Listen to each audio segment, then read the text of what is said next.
تو ہم نے فیڈرل گورنمنٹ کے ذریعے ان سے کہا کہ گزشتہ 20 سالوں سے آپ کی سرزمین ہمیشہ اس کے پاکستان بالخصوص بلوچستان کے خلاف استعمال ہوئی ہے، تو وہاں سے ہمیں یقین دہانی کرائی گئی کہ افغانستان کی حکومت اس چیز کو انشور کرے گی کہ پاکستان کے خلاف ہماری سرزمین استعمال نہیں ہوگی۔ جس طرح آپ کو پتہ ہے کہ ابھی افغانستان کی ایک حکومت آئی ہے جو ابھی تک مکمل طور پر سٹیبل نہیں ہے، افغانستان کے معاملات میں بھی مکمل طور پر ابھی تک گرفت نہیں ہے۔ ہمیں امید ہے کہ انہوں نے جو ہم سے باتیں کی اس میں ابھی تک انہوں کی کوششیں بھی ہوئی ہیں، پہلے کی طرح ہندوستان کی انفلوئنس اور بلوچ علیحدگی پسندوں کو آپ ان کو نام دے، دہشت گردی کا نام دے، ان کی انفلوئنس اس طرح نہیں ہے، لیکن اس کو جس طرح صاحب آپ کی ابھی انیشل معلومات کتنی ہیں؟ بیکاز پچھلے دنوں کیچ کے علاقے میں بھی بڑا خطرناک حملہ ہوا ہے جس کی وجہ سے chief of army staff Qamar Javed Bajwa کو خود آ کے دورہ کرنا پڑا ہے، بڑا ادھر اسلحہ بھی لے لیا گیا، مگر اب آپ کی ابھی تک کیا انٹیلیجنس ہے کہ یہ کتنی تعداد ہے بلوچ لبریشن آرمی کی، ان کے ساتھ کون کون منسلک ہے، کتنے تگڑے ہیں یہ؟ دیکھیں ہندوستان کی جانب سے یا ان کو عسکری جتنی مدد دی جا سکتی ان کو مکمل دی جاتی ہے، ان کو فائنینشلی جتنی مدد دی جا سکتی ہے، سپورٹ کی جا سکتی ہے، وہ مکمل ان کو دی جا رہی ہے تاکہ وہ پاکستان میں دہشت گردی پھیلا دیں۔ تو افغانستان کی سرزمین استعمال ہو کر تگڑے سے میری مراد ہے کہ کتنے لوگ ہیں، 1000 1500 2000 5000 کتنی فورس ہے اس کے اندر؟ مختلف تنظیمیں ضم ہو کے بلوچ لبریشن آرمی کی صورت اب اعلان کر رہی ہیں کہ ہم آ گئے، کتنے تگڑے ہیں یہ، ان کے اندر کون کون ہے؟ دیکھیں یہ سٹارٹ میں جب یہ تنظیمیں بنی تھی تو اس کی تعداد کافی حد میں تک بہت زیادہ تھی، لیکن جس طرح بلوچستان کے لوگوں نے دیکھا کہ ان تنظیموں کا کام صرف دہشت گردی پھیلانا ہے اور پاکستان کے امن کو برباد کرنا ہے اور پاکستان میں بدامنی لانا ہے، تو لوگوں نے ان سے جو ہے علیحدگی اختیار کی۔ ہزاروں کی تعداد میں لوگوں نے واپس آ کر ریاست کے ساتھ بیٹھے ہیں اور ریاست کے اندر اس ملک کے قانون کے اندر زندگی گزارنے کا عہد کیا ہے۔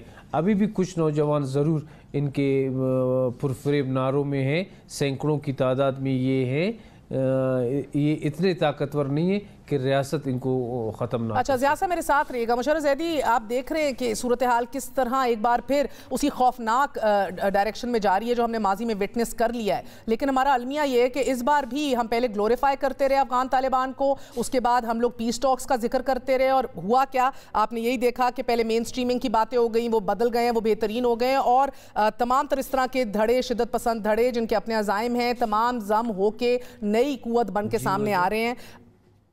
غلطی کی ہے ہم نے، پھر وقت کا ضیاع کیا ہے؟ جی بہت شکریہ مہر۔ سب سے پہلے تو میرا خیال ہے کہ ہم سب کو بار بار اس چیز کے بارے میں ایک دوسرے کی یاد دہانی کرنی چاہیے کہ ہمارے سب سے بہترین نوجوان جو اس قوم کا شاید سب سے اہم سرمایہ ہیں، ان کا خون جو ہے وہ جو ہے دھرتی کے لیے اور اس ملک کے لوگوں کے لیے اور ہماری جو آزادی ہے اس کے لیے صرف ہوا ہے۔ کیچ کا آپ نے ذکر کیا، کل جو نوشکی اور پنجگڑ میں ہوا وہ پھر سے ہوا، اور آج کے پی میں 2 وائے بلوچستان، یہ کون لوگ ہیں، محرکات کیا ہیں اس کے، اور بلوچستان ہی کیوں؟ مختصراً ان تینوں چیزوں پہ روشنی ڈالیں۔ جی مختصراً کوشش کروں گا مہر، لیکن کیونکہ ہم غیر سنجیدہ اتنے زیادہ ہو گئے ہیں ان اہم امور پر تو مختصر رکھنا جو ہے وہ مشکل ہوتا ہے۔ سب سے پہلی چیز یہ کہ غیر سنجیدگی جو ہے وہ اس کا جو سب سے بڑا ثبوت ہے وہ یہ کہ افغان طالبان کی حکومت آنے سے پہلے ہم امریکہ کو اور NDS کو اور اشرف غنی کو کہتے رہے کہ پلیز طالبان کو روکو۔ اس کے بعد جب افغان طالبان آ گئے تو ہم نے کہا اب یہ اچھے لوگ آ گئے تو اب یہ افغان طالبان کو یہ TTP کو روک لیں گے۔ وہ TTP کو نہ پچھلے والے روک سکے نہ یہ والے روک سکے۔ اچھا اسی طرح ہم جو ہے اچھے، اور ہم پہ بائی دی وے اب یہ بھی بتاتے چلیں، شیخ رشید صاحب آج ہی کہہ رہے تھے ہم پہ اب عیاں ہو رہا ہے کہ شیخ رشید صاحب وزیر داخلہ نے کہا کہ شاید تحریک طالبان پاکستان افغان طالبان کے زیر اثر نہیں، ان کی نہیں سنتے. اب ہمیں یہ محسوس ہوتا ہے یہ تو جو لوگ شیخ رشید کو لے کے آئے ان کی غلطی ہے، کیونکہ ہم جیسے آپ جیسے بہت سے لوگ تو یہ بہت عرصے سے کہہ رہے تھے کہ یہی ہوگا جو ہو رہا ہے. لیکن زیادہ اہم جو چیز جو یاد رکھنی ہے وہ کہ یہ ایک قومی المیہ ہے. یہ صرف افغانستان کا ایشو نہیں ہے اور صرف خیبر پختونخوا کا یا ٹی ٹی پی کا ایشو نہیں ہے. ہم بہت سالوں سے ہمیں پتہ ہے کہ ایران میں جو ہے سیف ہیونز ہیں.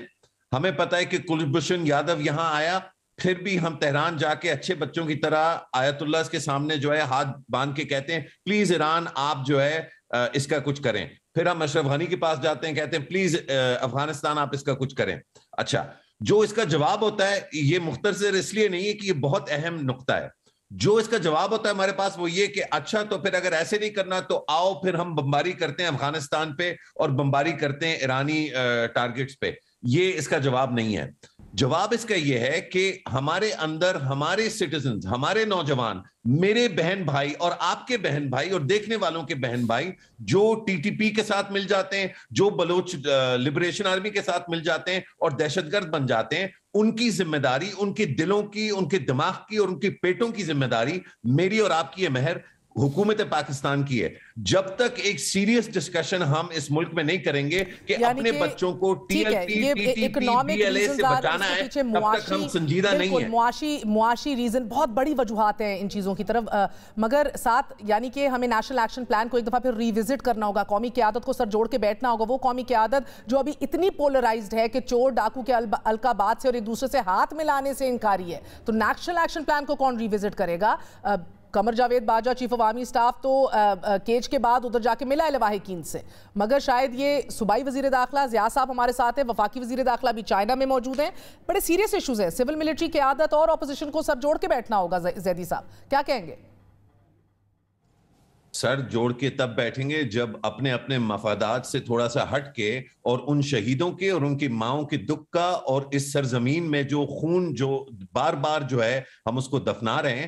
دیکھیے ہم ہر دفعہ کہہ دیتے ہیں شہادتوں کو سلام، آف کورس شہادتوں کو سلام، لیکن ان شہیدوں کو ہمارے خیر مقدم کی، ہماری ٹویٹوں کی ضرورت نہیں ہے. ان کا رکھوالا تو اللہ ہے اور یہ اس کا کوئی ریاست سے یا ہم لوگوں سے، ہماری باتوں سے تعلق ہی نہیں ہے. جو ہماری پارٹی لائن سے بالا تر کراچی کے اندر ضیاء لانگو صاحب، کراچی کے اندر اپوزیشن نے آل پارٹیز کانفرنس بلا لی بلدیاتی نظام کے اوپر، پارٹی لائن سے بالا تر، ہر قسم کی سیاست سے بالا تر. آپ کا صوبہ بڑی تبدیلیوں سے گزر چکا ہے پچھلے 4.25 سالوں میں. کیا آپ کی حکومت صوبائی لیول پہ سب کو اکٹھا کرے گی، نیشنل لیول پہ سب کو اکٹھا کرنے کی کال دے گی؟ کیونکہ آپ کے صوبے سے ایک بار پھر خون ریزی کا آغاز ہوا ہے. دیکھیں، ہمیں بحیثیت ایک ذمہ دار شہری کے، چاہے ہم حکومت میں ہوں یا حکومت میں نہ ہو، ہمیں اپنے ملک کے جو ہے سیکیورٹی کے حوالے سے ہو، اس کے سلامتی کے حوالے سے ہو، ہمیں سیاست سے بالا تر ہو کر سوچنا ہوگا.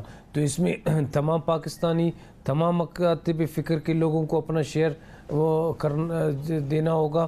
اور جب تک ہم ایک پیج پر سب نہ ہوں اس ملک کی حفاظت کے لیے اور اس کی سلامتی کے لیے، اس وقت تک ہمارے دشمن کو ایسے مواقع ان دہشت گردوں کے جو مقامی ہینڈلرز ہیں ان سے نمٹنے کے لیے آپ نے کوئی اسٹریٹجی بنا لی ہے ضیاء صاحب؟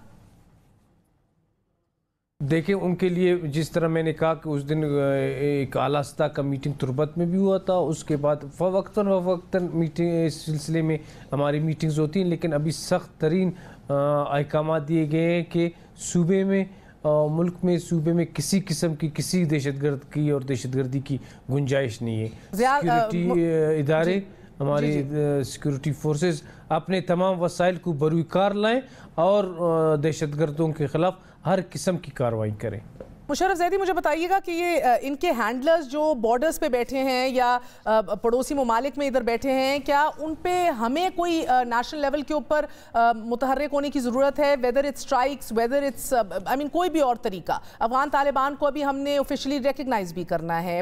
آپ دیکھ رہے ہیں کہ کس طرح کا عدم استحکام ہے بارڈر کے اوپر بھی. اب پورے ملک کے اندر اس کا اسپل اوور افیکٹ شروع ہو چکا ہے. کیا ہم نے ابھی بھی سیکیورٹی آؤٹ سورس کی ہوئی ہے؟ کیا ابھی بھی ہم اس کو سنجیدہ نہیں لے رہے؟ اس کے محرکات صرف پاکستان کو ڈی سٹیبلائز کرنا ہے؟